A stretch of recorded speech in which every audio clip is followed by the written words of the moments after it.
Hoy quiero que comencemos ya a abordar un tema que, a pesar de ser un tema que muchas veces no se aborda, no se toca, genera muchísima ignorancia y al mismo tiempo distorsión de prácticas que no entendemos que el mundo de verdad tiene.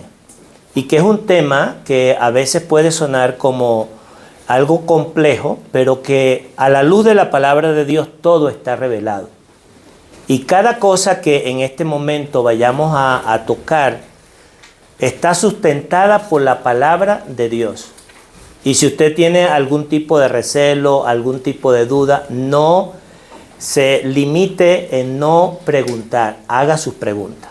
Entonces, voy a comenzar mencionando lo siguiente, los temas que vamos a abordar. Aquí hay una hojita que le anexé, que se llama Los ángeles en las Sagradas Escrituras. Y dentro de este tema vamos a abordar 6 aspectos fundamentales que tienen que ver con este tema. 6 aspectos. ¿Cuáles son esos? Primero y principal, ¿qué son los ángeles según la Biblia? Este es un punto clave. ¿Qué son los ángeles según la Biblia? El segundo punto tiene que ver los ángeles en el Antiguo Testamento. Luego, en el punto 3, los ángeles en el Nuevo Testamento. En el punto 4, la caída de los ángeles. Luego, cuando abordamos el quinto punto, el propósito de los ángeles. Y luego, en el punto 6, ángeles y la escatología. Y una vez que hayamos revisado punto por punto, vamos a ir trabajando sobre ello. Hoy vamos a procurar hacer como un paneo sobre toda esta temática. Y al mismo tiempo les hice llegar un anexo que tiene que ver con aspectos históricos y con datos que muchas veces nosotros no tenemos. Por ejemplo, en esta parte de este anexo dice: la historia está llena de ejemplos donde la falta de conocimiento bíblico sobre los ángeles ha llevado a distorsiones, idolatrías y desviaciones espirituales.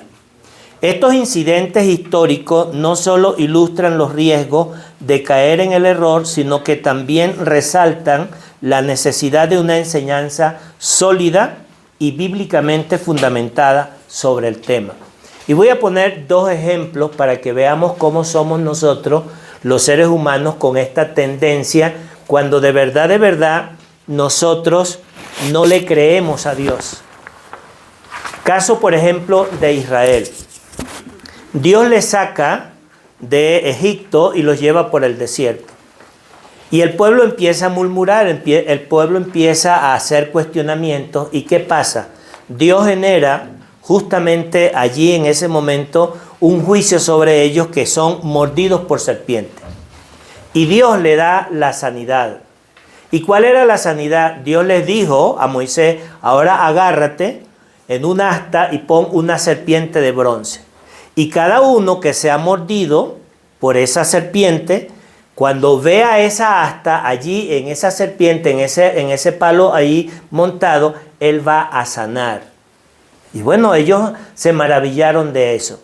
¿Y qué terminó pasando posteriormente con los años? Empezaron a idolatrar a esa serpiente. ¿Sí me estoy haciendo entender? Segundo caso que les voy a poner ahora en el Nuevo Testamento. Y es justamente donde Susi y yo llevamos un estudio todos los días. Estamos estudiando Hechos de los Apóstoles. Pasa hacia adelante, mi hermana. Ajá. Entonces, fíjese lo siguiente. Pablo, en su primer viaje misionero, mire lo que hace Pablo en su primer viaje misionero. Salen y empiezan a predicar en una región, llegan a una isla que se llama Chipre, de ahí salen a otro lugar, y Pablo empieza a hacer portentos y señales, maravillas. Y los griegos que estaban allí, ¡wow!, se sintieron maravillados, que dijeron: estos son dioses. Y quisieron adorarle, trayendo sacrificios de animales para que ellos pudieran ofrecerle justamente según la creencia que ellos tenían. ¿Por qué? Porque los griegos, dentro de su mitología griega, todo aquel que hacía un portento para ellos era un dios. Y ahí se estaban acercando para adorarle. Y a pesar de que Pablo no quiso, ellos igualmente hicieron el sacrificio y le dieron honores a estos hombres. Esa es nuestra tendencia humana. En el caso de los ángeles, mis hermanos, nosotros necesitamos conocer de esto. En primer lugar, para conocer la aberración, para conocer la grandeza de Dios y para conocer de lo que Dios ha hecho a nuestro bien dentro de toda esa creación de la cual nosotros conformamos parte. Y que si yo no conozco el tema, si yo de verdad no valoro lo que nosotros estamos haciendo a la luz de lo que Dios nos ha querido revelar, pues por mi ignorancia, yo no voy a poder, en primer lugar, ser edificado en una verdadera dimensión. De darle la grandeza a ese Dios eterno, por un lado, y por el otro lado, no poder ayudar a personas que en un momento determinado puedan estar desviados. Entonces aquí van a aparecer lo que son los gnósticos, van a aparecer toda una cantidad de religiones que están girando en torno a los ángeles. Y que muchas veces la gente no utiliza esos términos, sino por ponerle un título, cienciología. Y obviamente si usted no sabe de esas cosas, usted dice, ah caramba, ¿qué es eso? Ah, eso debe ser muy interesante, deben estar estudiando la ciencia. No, es simplemente darle unas cosas que tienen que ver con una parte de la creación de los ángeles, que al final de cuentas, por ignorancia, empiezan a practicar no en adoración a Dios, sino en otro tipo de cosas. ¿Sí se va entendiendo la importancia de este estudio, mis hermanos? ¿Por qué en la Iglesia Católica, desde qué momento empezó la adoración a Miguel, por ejemplo? O a Gabriel. Y usted de repente no tiene ni la menor idea de por qué eso aparece allí dentro de la iglesia. Y nosotros, como aprendíamos en estos días, que estamos como representantes de Dios aquí en la tierra, dentro de la iglesia, para hablar de la luz, para hacer la sal de la tierra, estas cosas son necesarias. Entonces, mi ignorancia no justifica el hecho de que yo no tenga el valor para entender de que eso es importante. ¿Sí se entiende esa expresión? Porque muchas veces, mis hermanos, ¿qué es lo que ocurre? Yo digo, pero es que para mí no ha sido necesario. ¿Para qué yo me voy a ponerme a estudiar esas cosas? Ay, hermano Henry, ¿para qué usted va a decir de eso? No, mi hermano. Su ignorancia, mi ignorancia, no justifica el hecho de que sea importante o no ese conocimiento. Porque probablemente hasta ahorita usted haya podido vivir de alguna manera sin ese tipo de conocimiento y su fe no esté amellada ni afectada para nada. Pero eso no quiere decir que usted no pueda subir un escaloncito más en ese conocimiento de la palabra de Dios. Que cuando usted lo comprende, eso le da una riqueza. Y esa es la verdadera razón de este estudio. ¿Riqueza en qué sentido? Para adorar a ese Dios único y verdadero. ¿Alguna pregunta, algún comentario hasta aquí, mis hermanos? Lo que quieras preguntar.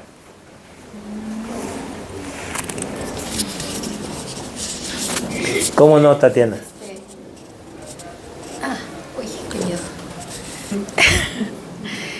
Ahorita que nada más es así un poco por querer saber, hizo la pregunta de que desde cuándo se le adora a Miguel o a Gabriel o eso. ¿No se hace desde que se le apareció a la Virgen María, cuando llegó el ángel y se le apareció? ¿Puede ser que de ahí sea que lo toman en cuenta? Nada más es pregunta. No, está bien. Todo lo que se pregunte, mis hermanos, es válido. Y podemos preguntar sabiendo que me puedo equivocar y no pasa nada. Gracias, Tatiana.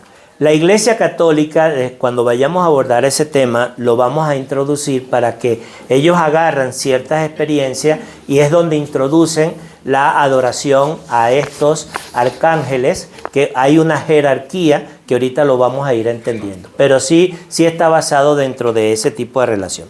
Vamos a comenzar, mis hermanos, abordando en primer lugar lo siguiente. Fíjese.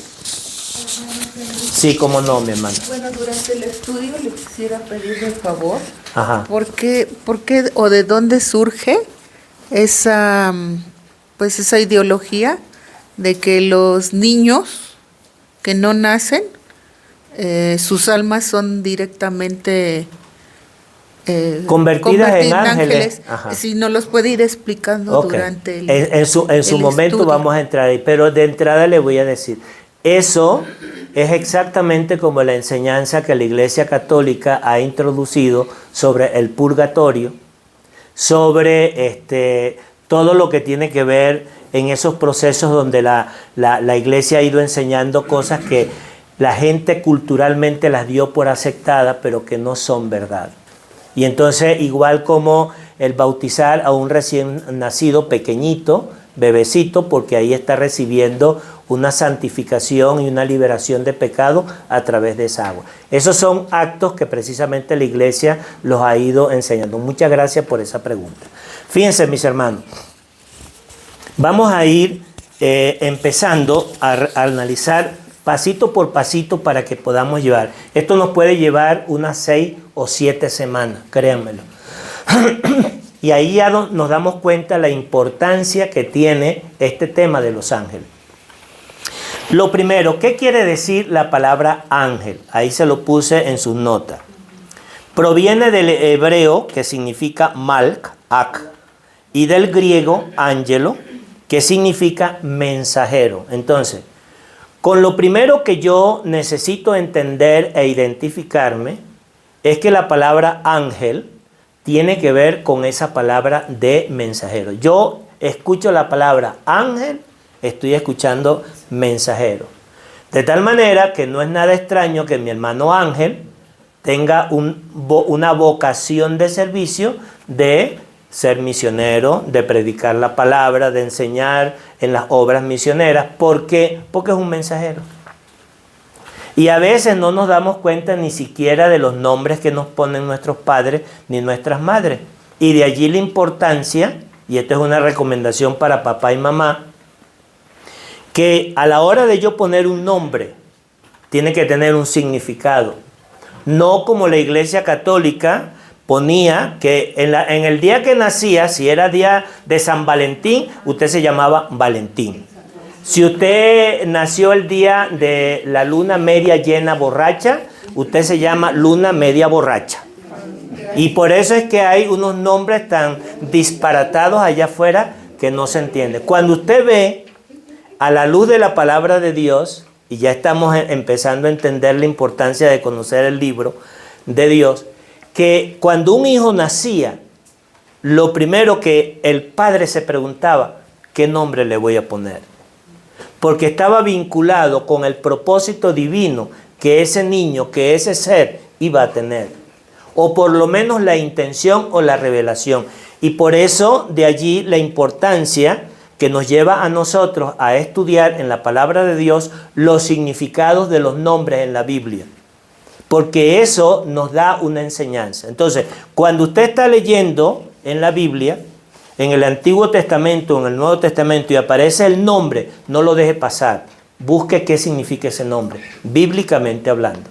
Y le va a dar una riqueza tan tremenda que a la hora de usted estudiar el contexto de toda la palabra de Dios, ¿qué es lo que va a saber? Va a entender con más claridad qué es lo que Dios está enseñando desde el nacimiento al colocarle el nombre. Qué cosa tan maravillosa esa. Y ahí no hay casualidades, ahí no hay que, esto fue coincidencia. No, había propósito. Entonces, el nombre de ángeles significa mensajero. Ok, lo segundo. Los ángeles son seres espirituales creados por Dios con dos fines: servir y ejecutar la voluntad de Dios. Nada más. Y eso usted lo va a ir viendo si usted, por ejemplo, busca ahorita o nos lo puede citar nuestro hermano Giesi allí, el Salmo 103, versículo 20, lo vamos a ver. De todas maneras, eso lo tiene usted anotado en las siguientes páginas. Pero esto es importantísimo. Bueno, no sé si todavía lo podemos ver allí. ¿Alguien quiere comentar, preguntar algo sobre este punto que estamos hablando, mis hermanos?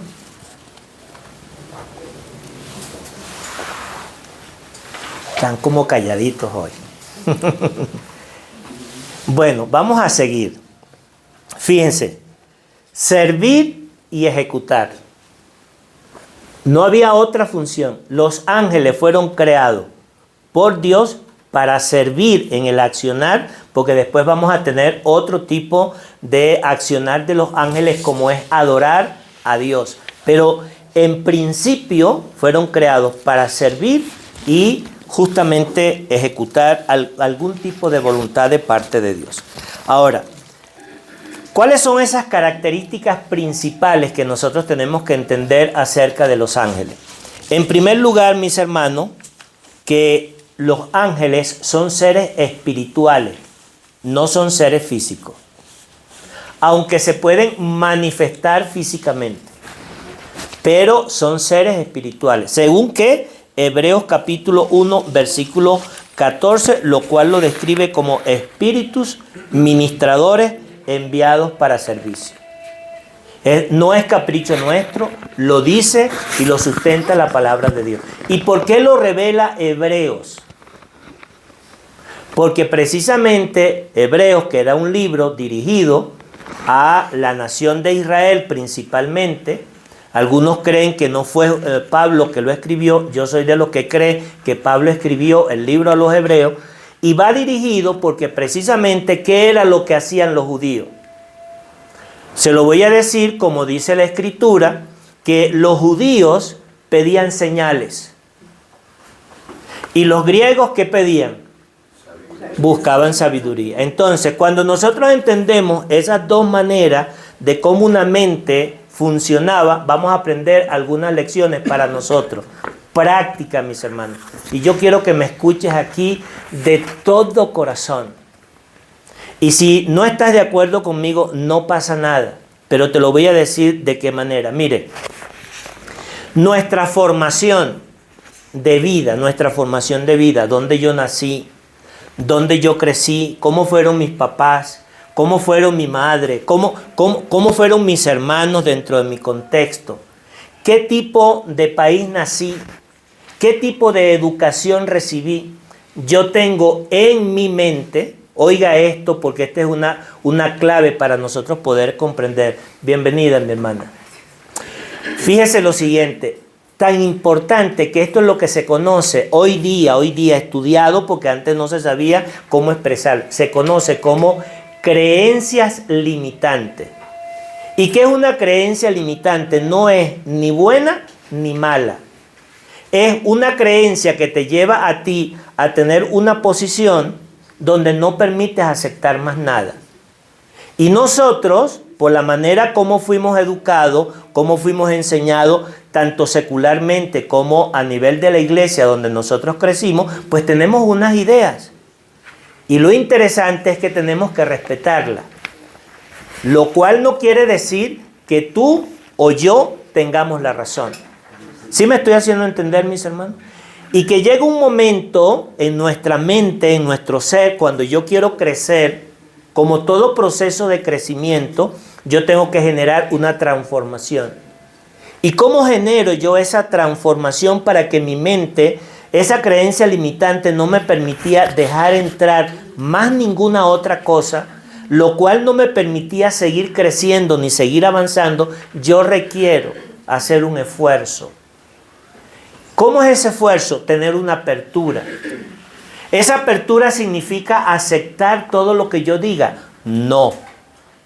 Simplemente significa que la apertura me da como un espacio en donde yo cuestiono lo que hasta ahora yo he creído. Y que eso me lleve a seguir investigando, a seguir estudiando para poder yo corroborar si lo que yo aprendí en una etapa de mi vida se mantiene hasta el día de hoy. O simplemente lo tomé como una creencia que me enseñaron de las personas a las cuales yo tenía identificación y las acepté como verdad. Pero si yo no tengo apertura, mis hermanos, no se produce cambio. Y esto es algo que a nosotros los creyentes, por eso siempre les cito la escritura que dice, renovaos vuestro entendimiento, renovaos.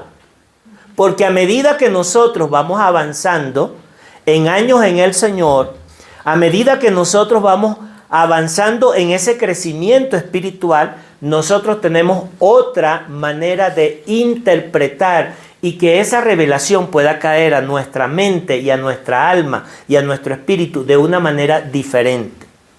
Es como cuando yo le puedo hablar a un niño en un lenguaje que él cree, a un adolescente en un lenguaje que él cree y a un adulto. Entonces es la misma información, pero la manera como cada una de estas etapas, el niño, el adolescente y el adulto la interpretan, no es la misma, aun cuando sea la misma verdad. ¿Sí se entiende eso?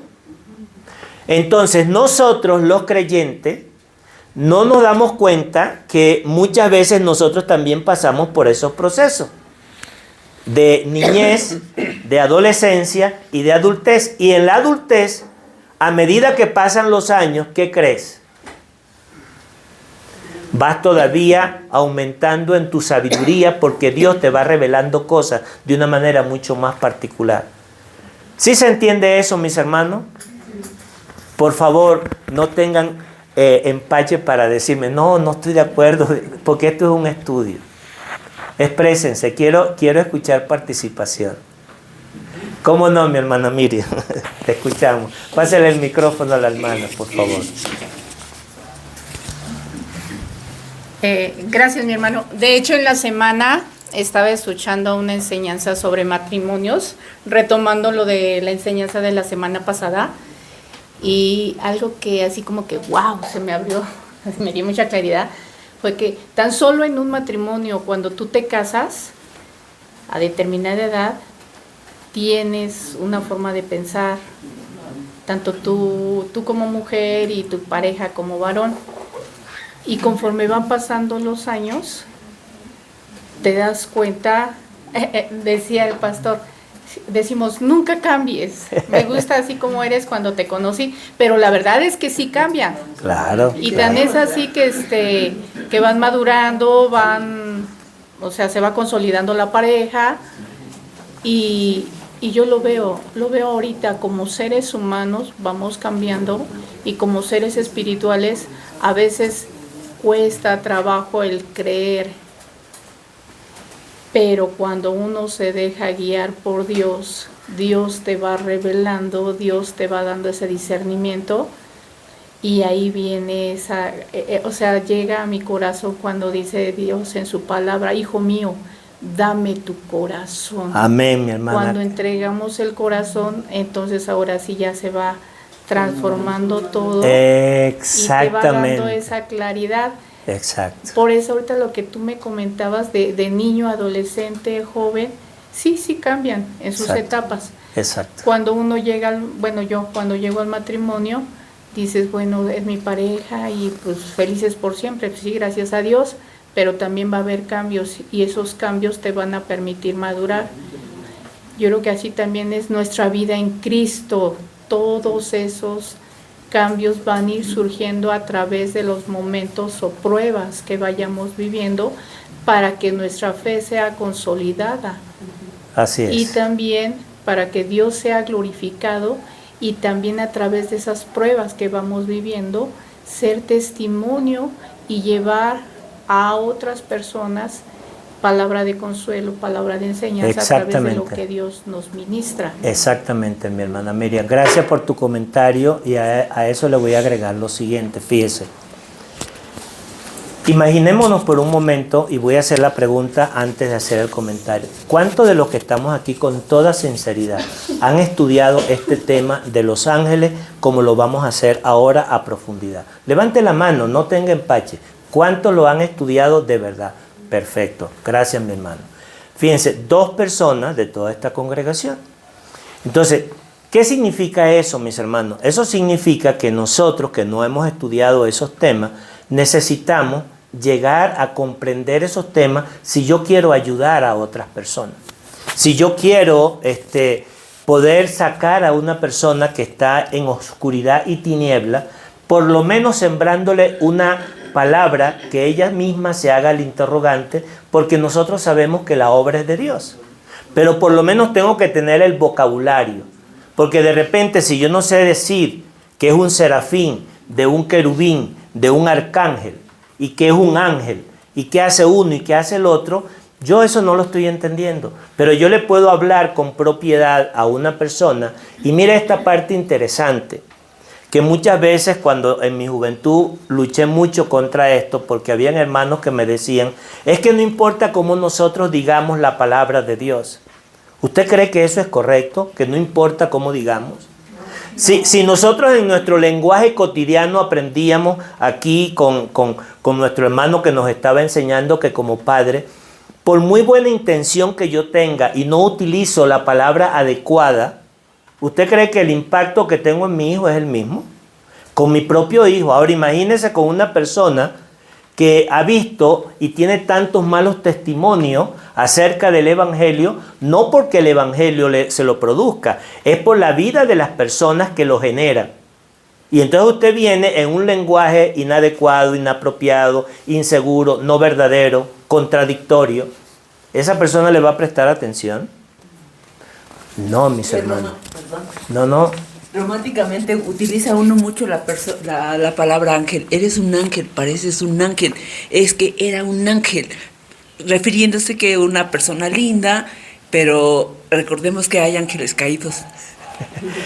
Gracias, mi hermana. Ya estamos entrando en materia. Qué buena participación tuya, Ana Lilia, porque mire, desde el vocabulario incorrecto, ¿cómo yo le puedo decir a una persona, es que eres un ángel de mi corazón, es que eres un angelito? Y tú crees que te la estás comiendo. En un lenguaje coloquial, crees que estás siendo una persona guau, generosa, bondadosa, chévere, simpática. Para una persona que no conoce nada de la palabra de Dios, está bien. Pero tú y yo, ¿vamos a utilizar ese nombre? No lo podemos utilizar. ¡Qué ejemplo tan bueno! Por eso, mis hermanos, no se les quede con nada que se le venga a su mente, expréselo. Porque usted no sabe que lo que enriquece. A mí se me había olvidado eso. Pero fíjese, usted lo está diciendo y mire cómo nosotros somos edificados. De aquí en adelante le dice, hola, mi angelito.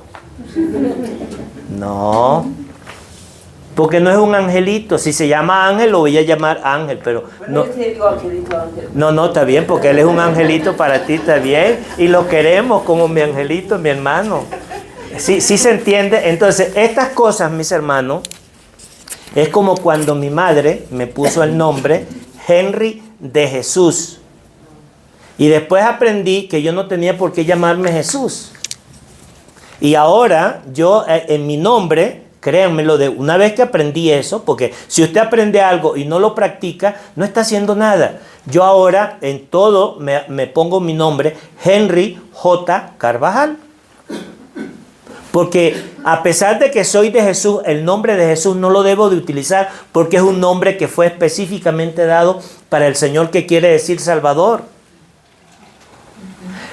A lo mejor la gente, ay, pero qué cosa.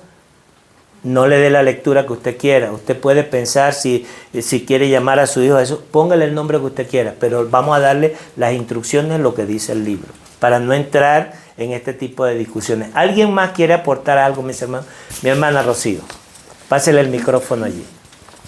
Conforme a esa cita que nos da ahí en Hebreos, digo, hoy en día se menciona mucho acerca de los ángeles, porque incluso creo que hay una, no sé cómo llamarle, si secta, doctrina, donde hay oración, la oración del ángel tal, ¿no? Y tú pídele a los ángeles y no sé qué. Y justo en este pasaje de Hebreos 1, pues nos dice, ¿no? Está hablando de la persona de Jesucristo, pero está haciendo como que la diferencia, ¿no? Entre los ángeles y Jesús. Dice, ¿a cuál de sus ángeles le dijo, hijo mío, siéntate a mi diestra? Ninguno de ellos, ¿no? Pero sí dice que le hizo un poco menor a los ángeles, ¿no? En el aspecto que él vino, Jesús, hablando de Jesucristo, vino y se humanó y habitó entre nosotros. Sin embargo, podemos ver ahí que hay un contraste muy grande, donde nosotros... justo el hermano Ángel nos compartía el miércoles, ¿no? De la armadura de Dios, y cuando entramos en la oración, justo estos mensajeros son los que llevan esas oraciones delante de Dios a favor nuestro.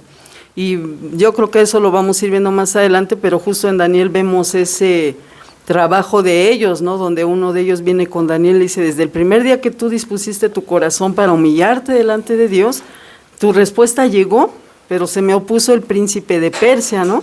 No recuerdo si él era Miguel o era Gabriel, pero le dice, yo he venido, pero... Miguel, mi hermano. pero viene el otro, ¿no? Dice, y no me ayuda nadie, sino ¿quién? Es Gabriel, ¿no? Gabriel, porque menciona en ese pasaje a los dos, ¿no?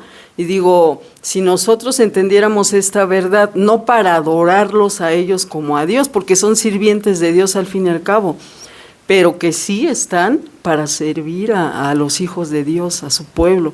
Yo creo que ahorita, a lo mejor me estoy adelantando, No, pero te en el adelantaste estudio, muchísimo, pero buenísimo. en el estudio no te vamos a ir preocupes, viendo, no te ¿no? Que a lo preocupes, largo sí. de la Escritura los vemos trabajando, como usted decía, ¿no? Exacto, Ejecutando la palabra de Dios, Exactamente. donde creo que es en Jueces o en Josué, que uno de ellos, o sea, está peleando con el pueblo de Dios y no sé cuántos cayeron en ese momento, 10,000 nada más, que hizo un movimiento, no sé, de su mano, y cayeron muchísimas personas contrarias del pueblo de Dios, ¿no? Que estaban peleando, enfrentando esa batalla con ellos. Entonces digo, cuando entendamos nosotros esto del poder no solamente que tiene nuestro Dios, sino de sus ángeles, que son sus ministros, lo menciona en Salmos, ¿no? Que son esos mensajeros que están al servicio de Dios, pero que también nos asisten a nosotros, pues vamos a entender que sí se libra esa batalla en los cielos, pero que guau, o sea, ellos tienen un poder que pues les ha sido dado de Dios y que está para servir a su iglesia, asistirnos a nosotros. Amén, amén. Sí, Lulú, y después se la pasamos a Juan Carlos. Bueno, tal vez un poquito con todo lo que he comentado ahorita mi hermana Rocío. Nosotros cuando oramos pedimos a Dios mande a sus ángeles.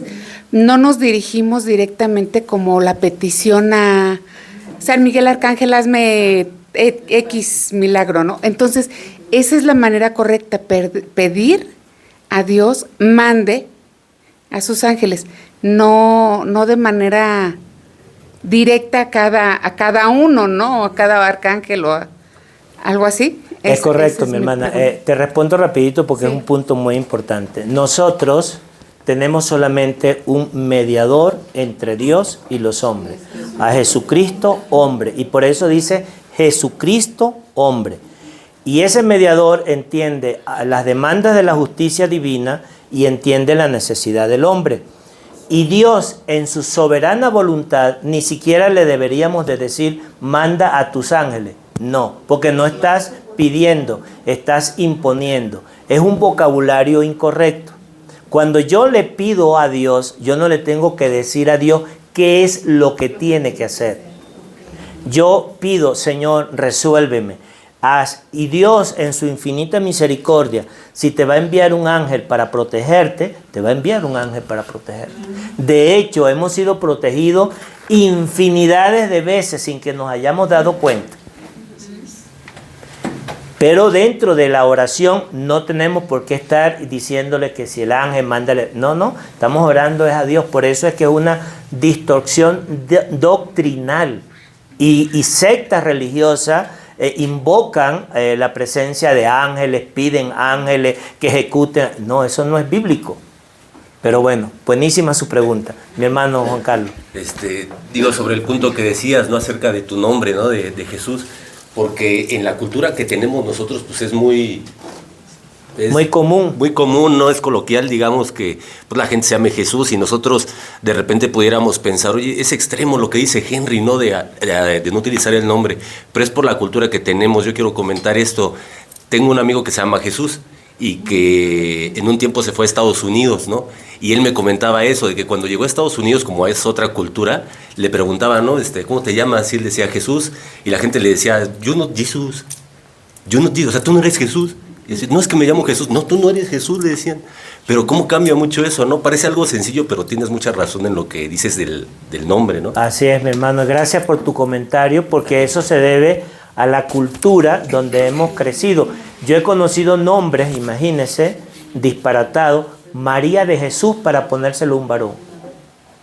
María de Jesús, porque ellos piensan que tienen la bendición de María y tienen la bendición de Jesús.